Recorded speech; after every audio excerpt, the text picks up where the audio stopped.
वर्षों में जब अंबेडकर एक्चुअल में उस पार्टी का हिस्सा थे, उस सरकार में मंत्री थे।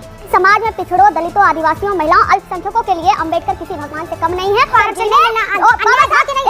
साहब कह रहे थे कि हिंदू राष्ट्र नहीं होना चाहिए, हिंदू राष्ट्र इस देश के लिए कैलेमिटी होगा। आपसे उम्मीद कर ही सकती हूँ कि आप किसी का पक्ष लिए बगैर ये बता देंगी कि असल में अपमान किसने किया। उनके विचार, उनके लेगेसी, उनके प्रिंसिपल के सीधे खिलाफ है। ये हिंदू राष्ट्र बनाना चाहते बाबा साहब उसके खिलाफ है। तो फिर कांग्रेस ने अन्याय किया था ना, जिसका न्याय आपने किया। बाबा साहब को उठाकर एक ब्राह्मणवादी तरीके से दिखा दो। अगर मेरा रिकॉर्ड गलत है तो मैं डिबेट छोड़ूंगा, वरना एक डिबेट छोड़ेंगे। डिबेट क्या छोड़ेंगे? आपका इतिहास है, कांग्रेस और कांग्रेस अम्बेडकर जी को नस्तानाबूद करना चाह रही थी। दत्तोपंत तेवारी जी ने उनके साथ। नमस्कार दोस्तों, स्वागत है आपका। आप देख रहे हैं द भारत डिबेट। दोस्तों, सदन के अंदर पहले दिन गृह मंत्री अमित शाह ने एक स्पीच दी, जिसको वहां के मौजूद कांग्रेस और बाकी पार्टी वालों ने चुपचाप बैठकर सुन लिया। यह लोग घर गए, उन्होंने 15 सेकंड की एक क्लिप काटी और दिखाने लगे कि अमित शाह ने बाबा साहब का अपमान कर दिया, उनकी बेइज्जती कर दी। तब से लेकर भाजपा और कांग्रेस के आमने सामने हैं। कभी ये लोग कांग्रेस को नेहरू के बाबा साहब का सबसे बड़ा हमदर्द बता रहे हैं, तो कभी मीडिया पर ही हमलावर हो जा रहे हैं। लेकिन हमारे लालू यादव की पार्टी के बैल बुद्धि प्रवक्ता कुछ अलग ही जोन में भटक रही है। खैर, डिबेट काफी मजेदार होने वाला है। आपसे अनुरोध है कि वीडियो को अंत तक जरूर देखना। अगर आप चैनल पे पहली बार आए हैं, चैनल को अभी तक सब्सक्राइब नहीं किया तो चैनल को सब्सक्राइब जरूर से कीजिएगा। चलिए दोस्तों, मेरे वीडियो को स्टार्ट करते हैं। चलिए शुरू करते हैं। अंबेडकर अंबेडकर अंबेडकर, इतना नाम भगवान का अगर ले लेते तो पुण्य हो जाता और स्वर्ग मिल जाता। ये अपमान है, या फिर जो कांग्रेस ने किया उन तमाम वर्षों में जब अंबेडकर एक्चुअल में उस पार्टी का हिस्सा थे, उस सरकार में मंत्री थे, और उनके साथ जो कुछ हुआ उसके बाद, वो असल में अपमान है। नहीं रूबिका जी, पहली बात तो कल उनका अमित शाह जी का जेस्चर देखना चाहिए था। अंबेडकर अंबेडकर अंबेडकर अंबेडकर, इससे अच्छा तो भगवान का नाम लेते। इस समाज में पिछड़ों, दलितों, आदिवासियों, महिलाओं, अल्पसंख्यकों के लिए अंबेडकर किसी भगवान से कम नहीं है, उससे ऊंचा दर्जा रखते हैं वो। और दूसरा, जो आप कह रहे हो कैबिनेट से इस्तीफा दिए, जो चल रहा है कैबिनेट से इस्तीफा उन्होंने दिया था कई मुद्दों पर। पहला, एक तो यूनिफॉर्म सिविल कोड, दूसरे जो हिंदू कोड बिल महिलाओं के लिए लेकर आ रहे थे, उसका हिंदू महासभा ने विरोध किया था, और उसके चलते ओबीसी को अलग से आरक्षण उस समय नहीं दिया गया 1949 में। कई सारे वजह थे जिसके चलते बाबा साहब बी आर अम्बेडकर जी ने, बाबा साहब एक सेकंड, बाबा साहब के सपने के साथ आप पूरी बात सुनिए, आप पूरी बात नहीं सुन रहे हैं। हाँ। लेकिन इनकी जो पूरा नैरेटिव है इस डायरेक्शन में लेकर जाने के हैं, जैसे कि बाबा साहब कह रहे थे कि हिंदू राष्ट्र नहीं होना चाहिए, हिंदू राष्ट्र इस देश के लिए कैलेमिटी होगा, डिस्ट्रॉय कर देगा, किसी भी कीमत पर हिंदू राष्ट्र बनने से रोका जाना चाहिए। यहाँ पर रिलीजियस डाइवर्सिटी है, एथनिक डाइवर्सिटी है, उसको प्रिजर्व करना चाहिए, और ये हिंदू राष्ट्र बनाना चाहते बाबा साहब। संविधान में कहाँ लिखा है? नहीं, कैसे कोई नहीं लिखा है, लेकिन ये बदलना चाहते हैं ना संविधान। ये देश किसी धार्मिक किताब से नहीं, ये देश संविधान से चलता है, और संविधान से चलता है, अलमदार है। लेकिन इनकी ये चाहते हैं कि संविधान खत्म कर दिया जाए, और इसलिए अंबेडकर जी की ये इज्जत नहीं करते। पर आपने मेरे सवाल का जवाब नहीं दिया। कंचना जी, मैं फिर कह रही हूं, नहीं वो ना, आप मुझे ये बताइए, आप ना कांग्रेस की है ना बीजेपी की है ना, आप तो आरजेडी की हैं। इतना तो मैं आपसे उम्मीद कर ही सकती हूं कि आप किसी का पक्ष लिए बगैर ये बता देंगी कि असल में अपमान किसने किया, भारतीय जनता पार्टी ने बाबा साहब भीमराव अंबेडकर का, या फिर कांग्रेस ने उन बीते वर्षों में? असल अपमान इस समय भारतीय जनता पार्टी और आरएसएस कर रही है, क्योंकि वह ऐसे विचार को इस देश पर स्थापित करना चाहती है जो बाबा साहब भीमराव अंबेडकर के संविधान, उनके विचार, उनके लिगेसी, उनके प्रिंसिपल के सीधे खिलाफ है। ये हिंदू राष्ट्र बनाना चाहते बाबा साहब उसके खिलाफ थे। ये मनुस्मृति लागू करना चाहते थे बाबा साहब ने 1927। ये तो हवा हवाई बातें हैं, हवा हवाई बातें नहीं, हवा हवाई बातें 1927 में बाबा साहब हवा हवाई बातें हैं, ये हवा हवाई बातें। आप मुझे बात नहीं दे रही हैं। देश बहुसंख्यकवाद से चलेगा। ये बताइए, बाबा साहब भीमराव अंबेडकर, उनकी मृत्यु कब हुई थी? 1956 में। ठीक है, मैं क्विज नहीं ले रही। 1956 में क्या भारत रत्न उनको मिल जाना चाहिए था इन पार्टियों के रहते, कांग्रेस के रहते या नहीं? जनता दल की सरकार ने किसने दिया? हमने दिया। बीजेपी सपोर्ट कर रही थी उसे। बीजेपी बाहर से थी, बीजेपी ने सरकार गिरा दी। हमने आरक्षण दिया, बीजेपी ने सरकार गिरा दी। इतने तेजस्वी लोग हैं हमारे पास। तो फिर कांग्रेस ने अन्याय किया था ना, जिसका न्याय आपने किया। कांग्रेस ने अन्याय किया था जिसका न्याय आपने किया। चलिए, मैं मान लेती हूँ कि आपकी सरकार ने दिया, लेकिन इससे पहले कांग्रेस ने अन्याय किया ना। बाबा साहब सबसे धुर विरोधी आरएसएस के थे। हिंदू महासभा, मैं जो सवाल पूछ रही हूँ आप उस गली में जा रही हैं। शहजाद पूनावाला सबसे ज्यादा शहजाद पूनावाला धुर विरोधी आरएसएस के बाबा साहब भीमराव अंबेडकर, और इसीलिए बीजेपी के भी। पहले भंडारा के इलेक्शन में उनका इलेक्शन एजेंट कौन था? मिस्टर दत्तापंत थेंगाड़ी जो आरएसएस के प्रचारक थे, वो आरएसएस के विरोधी थे, आरएसएस के व्यक्ति उनके इलेक्शन एजेंट थे और नेहरू जी ने पर्सनली कैंपेन करके उनको हराया। ये फैक्ट है हिस्ट्री का। दूसरी बात, उन्होंने जब इस्तीफा दिया 1951 में, दो चीज़ें बता देता हूँ क्योंकि मेरी बहन तो बहुत बड़ी रिसर्च स्कॉलर भी है।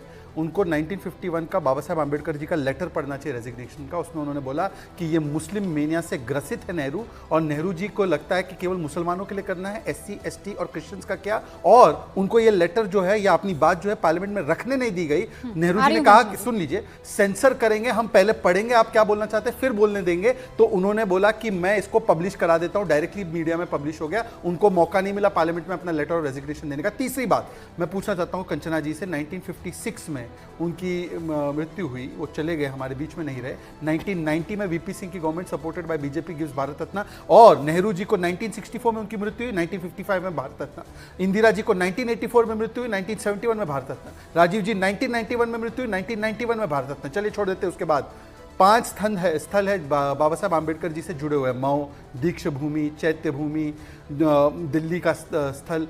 इन जो भी 5 स्थलों को कोई भी नेशनल मेमोरियल की तरह नहीं रखा गया। 2011 का रिस्पॉन्स है RTI का कि हमने कभी नहीं डेवलप किया। 10 सेकंड और 10 सेकंड और 10 सेकंड और 10 सेकंड रूबिका जी 10 सेकंड और 10 सेकंड इंटरप्टेड यू। सबने अपनी बात रख रहा है। अंबेडकर अंबेडकर अंबेडकर जो टोन और टेनर था, उस टेनर पर सबको आपत्ति हो रही है। उस पर जल्दी से मुझे जवाब दीजिए। और बाकी टोन और टेनर की बात क्योंकि आई है तो मैं पूछना चाहता हूं कि जब इंदिरा जी ने बाबा साहब आम्बेडकर जी के प्रियम्बल को कुचल कर उसमें बदलाव किया तो टोन और टेनर क्या था? जब 75 में कॉन्स्टिट्यूशन को कुचल कर वहां पर इमरजेंसी लगाई गई तो टोन और टेनर क्या था? हाँ। जब उनके आरक्षण को कुचल कर मुसलमानों को धर्म के आधार पर आरक्षण दिया गया जो यूपीए की सरकार ने किया, तो टोन और टेनर तब क्या था? जब सैम पित्रोदा ने कहा कि नेहरू का कॉन्ट्रीब्यूशन था कॉन्स्टिट्यूशन में, आम्बेडकर का नहीं। उसको ब्रीफ पीरियड के लिए निकाला गया था, उसके बाद इस सैम पित्रोदा को वापस से पार्टी में लिया। मैं पूछना चाहता हूँ टोन और टेनर मैं आपको बताता हूँ क्या आम्बेडकर जी ने बोला कांग्रेस के बारे में और कम्युनिस्ट के बारे में। कांग्रेस के बारे में, joining Congress will be suicidal, Congress has no place for SC STs। Communist के बारे में, communist is like wild fire, it goes on burning and consumes everything. It is impossible for me to keep relation with communist, I am an implacable. और last बात point agenda की तहत ये चाहते हैं कि कैसे बाबा साहब को उठाकर एक ब्राह्मणवादी तरीके से दिखाया जाए और दिखाया जाए कि कैसे वो एंटी कांग्रेस या एंटी थे। और बाबा साहब ने कभी ये नहीं कहा था कि कांग्रेस जो मुस्लिम परस्त है। इवन बाबा साहब ये कहते थे कि किसी भी तरह से, एक सेकंड, किसी भी तरह से मुस्लिम लीग को मनाया जाए और जो पार्टीशन हो रहा है बिल्कुल झूठ है। ये सच्चाई है। मुझे कोट करने दो आम्बेडकर कोट करूंगा मैं। ये उनकी किताब नहीं है, ये उनके किताब कोट है, मैं आपको नहीं है। बता देता हूं। एक सेकंड लेकर आए हो, मैं भी आपको अभी दिखा देती हूं। एक सेकंड रूबिका जी, मुझे बोलने का मौका दीजिए। मुझ पर आरोप लगाया गया, रूबिका मुझ पर आरोप लगाया गया। कांग्रेस को कभी एक एक करके, अच्छा आप दोनों पढ़े लिखे हैं, उन्होंने आरोप लगाया, जवाब देने का मौका मिलना चाहिए। सुनिए रूबिका जी, उन्होंने बोला एक एक करके ये व्हाट्सएप ग्रुप नहीं है भाई। 12 पॉइंट का एजेंडा सरकार की तरफ से जारी लेटर्स है, क्या बात कर रही हैं? सुन लीजिए, पहले तो मेरी बहन को ये पता होना चाहिए कि मैं पुणे, जिसको सावित्रीबाई फुले यूनिवर्सिटी कहते हैं, उसका टॉपर हूं। मेरी सावित्रीबाई फुले यूनिवर्सिटी को ये व्हाट्सएप यूनिवर्सिटी बोल रही है, सावित्रीबाई फुले का अपमान कर रही है क्या?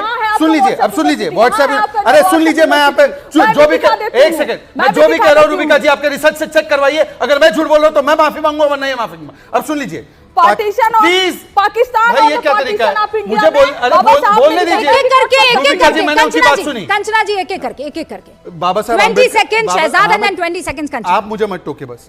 Islam can never allow true Muslim to adopt India as his motherland and regard Hindu as his kith and kin. Apart from that, उन्होंने बोला Islam is a closed compartment, उसका brotherhood केवल इस्लाम तक ही सीमित है। अगर मैं ये झूठ बोल रहा हूँ, अगर मेरा एक कोट गलत है, अगर मेरा कोट गलत है तो मैं डिबेट छोड़ूंगा, वरना एक डिबेट छोड़ेंगे। नहीं, डिबेट क्या छोड़ेंगे? हर बात पे एकदम। अरे अमित शाह जी को बोलिए पार्लियामेंट छोड़ दे, सदन छोड़ दे। अमित शाह जी बाबा साहब भीमराव अंबेडकर का मेरा कोट सही है गलत है? जहां तक ईसाई की बात है, मेरा कोट सही है गलत है? जहां तक ईसाई धर्म की बात है, इस्लामिक धर्म की बात है, हिंदू धर्म की बात है, बाबा साहब ने सबको अपनाने की बात की, लेकिन सब में जो कुरूतियां हैं उसको दूर करने की बात कही है। आप लोग जिस धर्म को थोपने की कोशिश नहीं, हाइपर नहीं हो रहे हैं हम। बहुसंख्यकवाद, बहुसंख्यकवाद, आप मेरी बहन हो, आपने भी किया WhatsApp university.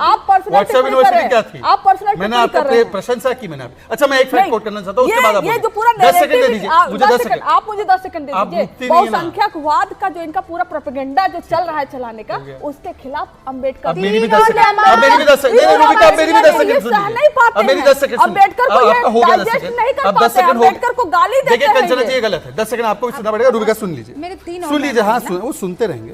March 1952 CPI central committee special resolution passed against Ambedkar. Ambedkar is an opportunist leader. He has organized the गलत। Dalits on communal lines. The party, मतलब left, must sharply expose Ambedkar and wean scheduled caste federation away from his influence. ये लिखा था अंबेडकर के खिलाफ इन्होंने resolution में। झूठ बोल रहा हूं तो बोलिए, मैं झूठ बोल रहा हूं। ये आपका इतिहास है। कांग्रेस और कम्युनिस्ट आंबेडकर जी को नस्तनाबूद करना चाह रही थी।